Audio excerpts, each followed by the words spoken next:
Minecraft a toujours été ce jeu aux possibilités infinies, et quand je dis infini, ce n'est pas une figure de style, c'est littéralement infini. Tu peux passer des jours à reproduire la tour Eiffel, construire une ferme automatique de pommes de terre, ou piéger ton ami avec de la trinitrotoluène. Cette liberté incroyable rend le jeu addictif. Mais comme tout dans la vie, elle ouvre aussi la porte à des choses qu'il vaudrait peut-être mieux laisser enfermer dans une cave, avec 7 cadenas et du ruban adhésif autour. En réalité, la liberté, aussi incroyable soit-elle, peut aussi accueillir des idées discutables. Le cas du Genie Mode, le mode le plus polémique du jeu, ne date pas d'aujourd'hui. Comme tout le monde le sait, Mojang a fini par bannir officiellement le Genie Mode. Une décision qui, selon moi, était plus que juste. Après tout, il n'a aucun sens d'avoir du contenu adulte explicite dans un jeu qui a toujours été, en grande partie, destiné aux enfants. Mais il y a un nouveau rebondissement. Le mode pourrait revenir. Alors, si tu veux comprendre avec moi ce feuilleton de la naissance bizarre jusqu'à la chute, en passant par l'interdiction officielle et en arrivant à ce retour, reste avec moi, parce que c'est la bonne vidéo. Le sujet d'aujourd'hui est, oui, polémique, mais il faut rappeler que tout dans Minecraft n'est pas chaos et confusion. Minecraft Education Edition a déjà servi dans des écoles du monde entier pour enseigner maths, programmation, histoire et biologie. Mais comme on le sait, tout n'est pas toujours parfait. Le bloc servant à construire une école sert aussi à créer des symboles extrémistes, des références inappropriées, de la nudité et d'autres choses sordides. Dans le légendaire 2B2T, le serveur anarchique le plus ancien du jeu, sans règles, si tu entres, tu rencontreras des comportements toxiques, du harcèlement et des persécutions sans fin. Fait étonnant, même sur des serveurs sans loi comme 2B2T, des sanctions ont été prises lorsque les choses allaient trop loin. L'un des épisodes marquants s'est produit en 2016 lors de l'attaque contre le YouTuber The Camping Rusher. Le 1er juin de cette année, il a publié une vidéo sur 2B2T attirant de nombreux abonnés sur le serveur. D'un côté, un public innocent voulait juste tester un serveur anarchique. De l'autre, des vétérans ont déclenché harcèlement, menaces et tentatives de doxing. C'était une forme de harcèlement envers les nouveaux joueurs, et cela a continué. Et à cause de toute la répercussion en dehors de la bulle du 2B2T, la team est intervenue et a appliqué des bannissements pour essayer de sauver la situation. Même dans un lieu présenté comme anarchique et sans règles, lorsque le chaos menace le serveur, quelqu'un finit par tirer le frein à main. Cela vaut aussi pour les modifications du jeu. Si tu crois que le problème se limite au serveur chaotique, tu te trompes. En plus de la toxicité, une nouvelle source de problème est apparue dans le jeu, les mods et contenus adultes liés à Minecraft. La production d'animations et de modifications sur ce thème a fortement augmenté ces dernières années, suscitant la polémique depuis longtemps. Et au milieu de ce contexte est apparu le cas le plus polémique de tous, le Genie Mode. Ce mode permet essentiellement de créer des personnages non-joueurs plus provocants qui non seulement se promènent dans le monde, mais peuvent aussi interagir de façon intime avec le joueur, à condition que celui-ci paie les sommes demandées par le personnage non-joueur. En d'autres termes, le mode simule les activités du métier dans un jeu qui, officiellement, est destiné aux enfants. Et pire encore, il y a un réel potentiel de normaliser des comportements dangereux et même d'attirer des prédateurs en ligne, puisque des mineurs finissent par être exposés à ce genre de choses sans aucun filtre. Sans parler des risques sérieux, dépendance, impact sur le développement cognitif et une exposition précoce à des situations qui ne devraient pas se trouver dans un jeu de blocs. La question qui reste est, d'où vient cette idée, comment s'est-elle développée et où va-t-elle aller ? Tout a commencé en novembre 2020, quand le créateur Shunuri TV a sondé sur Twitter s'il devait créer un mode avec des personnages non-joueurs féminins pour adultes. Devine quoi ? La communauté l'a non seulement soutenu, mais l'a presque supplié. Le projet est ainsi né, d'abord appelé Shunuri TV's Sex Mode, avant de devenir célèbre mondialement sous le nom légendaire de Genie Mode. Le personnage principal Genie n'a pas vraiment été créé par Shunuri. Depuis 2018, elle appartenait à l'artiste et animateur 3D Slippery, créateur de contenu non safe for work inspiré de Minecraft. Genie était la star de plusieurs animations, dont la plus connue, Les aventures bizarres de Genie, où elle tentait de finir le jeu mais rencontrait des ennemis aux propositions peu conventionnelles. Et c'est cette esthétique qui a fini par migrer vers le mode et a consolidé Genie comme une icône à l'intérieur et à l'extérieur du jeu. Après sa création, le mode Genie a reçu des mises à jour continues, documentées dans des devlogs, de la version 1.2 bêta à 1.9. Je ne montrerai pas ces vidéos pour des raisons évidentes, mais résumons les faits marquants. Dans la version 1.2 bêta, le mode a subi des corrections de base, corrections de bugs prises en charge de la version piratée.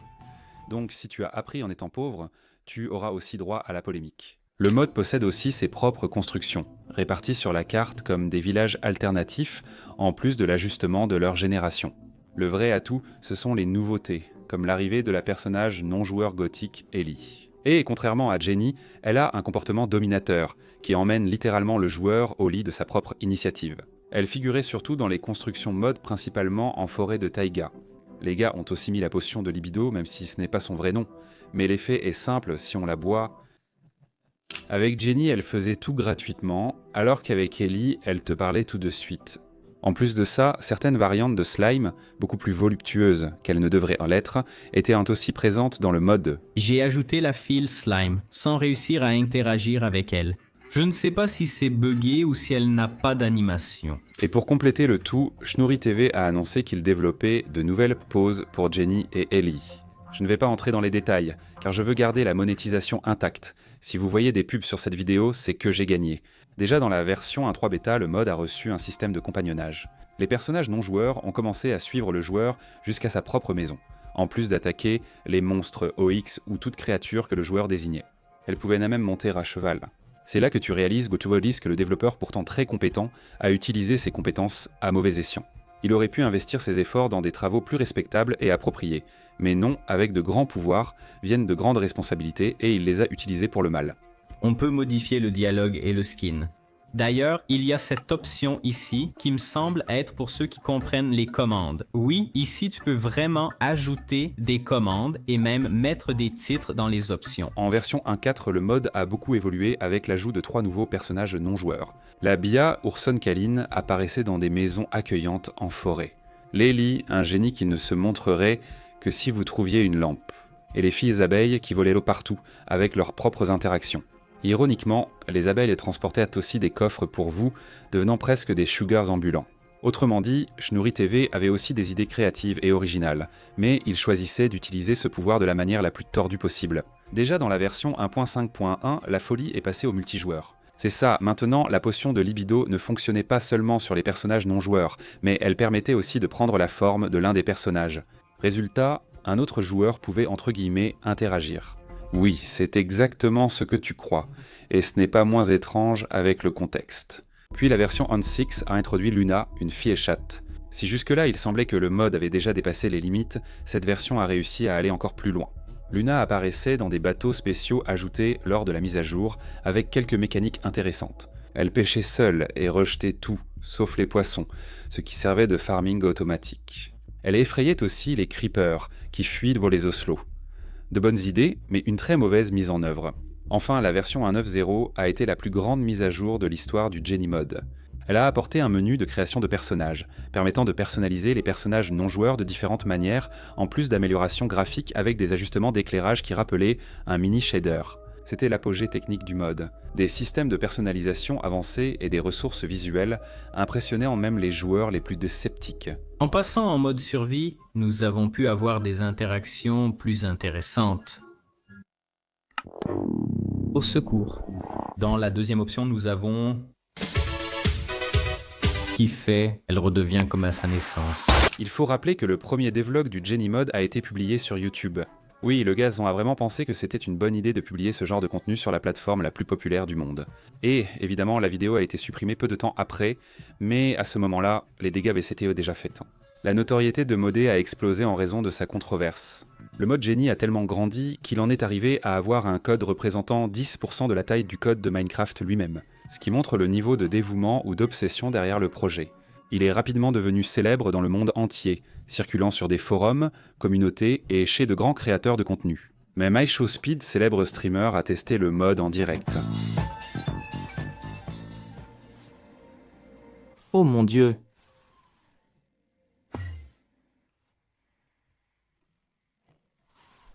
Qu'est-ce que c'est? Que se passe-t-il? Mais le résultat restait le même. Vidéos supprimées, live effacés et sanctions de YouTube, car le contenu violait clairement les règles sur les contenus pour adultes. Et avec toute cette popularité et tout le chaos qui l'accompagnait, il n'a pas fallu longtemps pour que Mojang Microsoft décide de tirer le frein. En mai 2023, l'entreprise a émis des notifications de droits d'auteur contre le site hébergeant le téléchargement officiel du Jenny Mode. Et bien sûr, la propre End User License Agreement du jeu, le contrat même entre le consommateur et l'entreprise, n'autorise rien de ce genre. Le créateur, réalisant qu'affronter Microsoft menait sûrement au tribunal, n'a pas tenté de faire appel. Il a simplement mis fin au projet et a commencé à se présenter sur les réseaux comme un ancien développeur de mode pour adultes pour Minecraft. C'est comme une médaille de guerre, mais avec un emoji triste sur le curriculum vitae. Jusqu'ici, c'était l'un des rares modes assez controversés pour nécessiter une intervention directe de Microsoft. Le site schnouri.tv.com n'est désormais visible que sur la Wayback Machine, tel un musée numérique. Mais voici la surprise, le retour. Quelque temps plus tard, Schnouri Television lui-même a décidé de se débarrasser du mode Jenny et a vendu le code source. Le nouveau propriétaire, un utilisateur de Twitter appelé Trollmastercard, n'a absolument pas cherché à changer l'approche. Le contenu reste explicite, lourd et exactement comme tout le monde l'imaginait déjà. Le projet a même été renommé Fabcraft, qui en est une suite directe. Pour être honnête, les informations sont rares, car ce mode mondialement connu suscite des récits différents et il est impossible de tout vérifier avec certitude. Ce que nous savons, c'est que, même à petits pas, le mode est bel et bien revenu et a continué dans une communauté beaucoup plus fermée. Et c'est là qu'un problème survient. Sur Reddit, j'ai vu que pour télécharger officiellement le mode, il fallait rejoindre un serveur Discord pour une vérification d'identité. Rien qu'avec cette barrière, la popularité du mode a déjà fortement chuté. Les gens manquant de patience ou d'âge pour tant de bureaucratie, surtout pour un mode déjà polémique. En plus, Mojang fait peur. Aucun responsable du projet officiel ne veut risquer un procès. Alors, à cause de cela, mes amis, une distribution effrénée du mode a commencé sur Internet. De nombreuses browsers, de nombreuses personnes qui ne font pas partie des programmeurs du projet officiel ont créé plein de sites avec tous les domaines possibles. jennysmod.com, minecraftjennyifmod.com, jennyifmod.minecraft.com. En résumé, beaucoup ont créé des sites, vidéos et serveurs Discord pour diffuser le mode de façon illégale. Les personnes qui téléchargent risquent d'attraper des virus ou d'accéder à pire. Et on en est pratiquement arrivé au point où aucune entreprise ne pourra simplement effacer le projet de l'histoire, parce qu'il s'est trop répandu. Sur YouTube même, si tu recherches JennyMod, que tu filtres par nombre de vues et que tu mets les vidéos les plus récentes, tu vas trouver des vidéos avec 2 millions de vues. Avec 1 million de vues, avec des centaines de milliers de vues, tous avec JennyMod et des choses absurdes affichées sur la miniature. Mec, c'est juste bizarre. Je croyais que cette histoire était restée assez underground et oubliée vers 2023, 2024, en 2025, 2026, des vidéos sur le mode atteignent des centaines de milliers de vues. Le mode est revenu et attire dans la création de contenu, exposant toujours les enfants à du matériel réservé aux adultes. Un élément pouvant créer des failles et offrir des munitions à des personnes mal intentionnées. Il possède aussi une chaîne de 32 000 abonnés où il publie presque chaque jour des vidéos très attractives sur des modes et variantes du mode. Et les créateurs qui vivaient des modèles non safe for work de plus de 18 ans pour Minecraft là-bas continuent de bien performer. Sur une plateforme immense comme YouTube et un jeu aussi vaste que Minecraft, ils n'ont pas réussi à arrêter ce type de création, et le business continue d'avoir une visibilité énorme, probablement en générant beaucoup d'argent, même après 4 ou 5 ans de toute la polémique. Au final, ce cas est un excellent exemple de la façon dont la grande liberté offerte par Minecraft peut être utilisée du mauvais côté. En 2016, Cellbit a publié une vidéo dénonçant des barbaries dans la communauté Minecraft. La plupart concernaient des récits de gore, de la nudité et des thèmes sensibles impliquant aussi des mineurs. À l'époque, presque tous vos posts étaient démonétisés car les politiques de haut plan de la plateforme différenciaient beaucoup. Cela n'a changé que l'année suivante, après la fameuse Adpocalypse, lorsque les entreprises ont commencé à boycotter massivement YouTube. Et il semble que les choses n'aient pas beaucoup changé. La constance, la qualité, l'innovation et le réseautage, tout cela prend du temps et c'est ennuyeux. Si tu veux vraiment réussir et rapidement, fais comme on le faisait depuis les premiers souffles de l'humanité. Beaucoup de gens nus, du sang et des promotions successives de sites de Paris. Et oui les amis, ce que Cellbit a fait en 2016 était un grand nettoyage, mais la communauté en est encore loin. La leçon, on peut s'amuser, créer des histoires et explorer le jeu, mais aussi dépasser des limites. Je sais que beaucoup demanderont le lien ou le téléchargement. J'ai testé le mode plusieurs heures pour écrire ce script, donc je vous le mets ici. Le lien affiché est instagram.com elmine77. Rejoignez-nous.